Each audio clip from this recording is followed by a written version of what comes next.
Hi, I am Tanya Lewis. I'm an artist and co-founder of Two Feathers Healing Arts Center.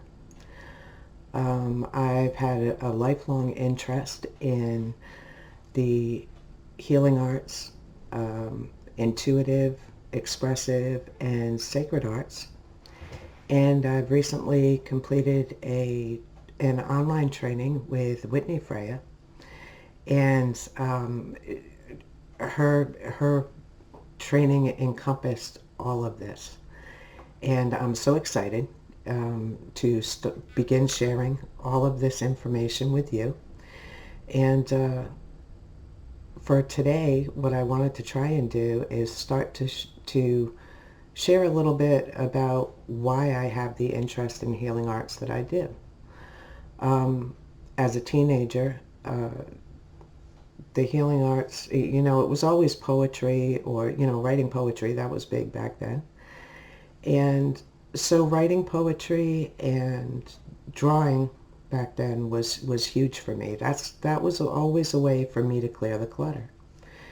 And over the years, I've continued to do that. In my early 20s, I picked up my first paintbrush, and I haven't stopped.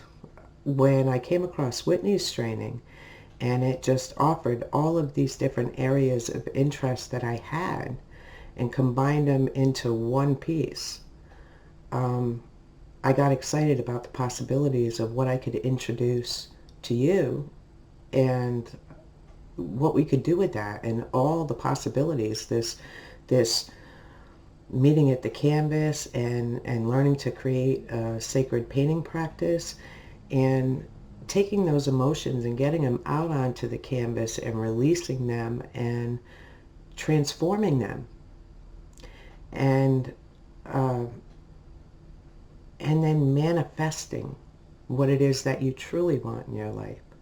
So the piece that I've selected to do today started back shortly after. I currently live in Cape Cod, Massachusetts. And when I first moved here, I had decided that, I mean, it was an artist's dream, right? They were, I remember driving by a place that had, just this gorgeous view. And I thought, oh, it would be ideal to be able to just set an easel up out there, right? And next time I drove back through, somebody had done precisely that, and there was an easel there, which was kind of my nudge to get up and start doing the things that I was interested in. In any case, shortly after we moved to the Cape, my youngest son had he began to have behaviors and stuff, and along with these came different diagnoses and doctor's visits and putting together a support group and all kinds of emotions, because this was it occurred so quickly, and so there was a lot of emotion around what was going on and not anticipating that prior to it actually happening. So I ended up down in my studio and at the canvas again, which is where I had learned to go when things were troubling me. And I ended up creating this canvas piece that had stormy, turbulent, murky waters that were just filled with nothing but debris. And then in the main piece of the canvas, I had placed this huge crimson heart, and the heart had, staples in it and stitches in it and mesh and push pins and you name it. This heart had been through some stuff. And it conveyed all of that emotion that I couldn't articulate into words. And so I had finished working on it for the night, and I had gone up into the living room, sat down, and I immediately heard a dove outside my window. And much like monarch butterflies, the dove, the sound, just the cooing, calmed me. So Before going to bed that night, I had gone back downstairs, and when I looked out the window, the dove was sitting by itself on a power line. And so I went back to the basement into the studio, and I drew one line uh, just above the heart, and I put a little silhouette of that dove, and I knew that it was done. After I began to take Whitney's course, I realized that I had been moving this canvas around with much of my other pieces that were half finished and, in various stages of completion. And I realized that every time I saw this canvas, I saw the pain. And I was hesitant to cover over it because I believe that, the heart, even though it signified what it did to me, all of that pain on this canvas, it was pretty. It was pretty. And so I was hesitant to cover it. But I've learned a long time ago to take photos of things in stages, so I always have them. In any case, I pulled out this canvas and decided that I didn't need a reminder of that pain anymore. And working through Whitney's course, I learned that there's liberation in the layers, and working through things and being able to put down affirmations and things that I wanted to manifest. So I decided to do that with this canvas, and I began with a little swirl in the center of the heart, and I worked my way out across the canvas. I put in some soothing, calming colors as opposed to the stormy, murky, debris-filled water that was in there to begin with. And I began to cover them up and then put the 4 elements, one in each corner. And inside the swirl that I had put in this heart, I began to write down the affirmations. And the peace doesn't cause pain anymore. I know it's there. I knew it was an event in my life that I deemed significant, but that I didn't need a reminder of the pain anymore. What I needed to do was to move forward and to manifest those things that I want in my life now, present day. And so that's what I wanted to share with you today. I will take some still shots. I had done this painting long before I decided to make this video, so that's not available, but I can show the still shots before and after. And then we're just going to work on a little exercise to kind of go through the same type of thing. I'll do a much shorter version. And, well, I'll talk to you soon. Thank you.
Thank you so much for watching this intro to creative transformation and manifestation.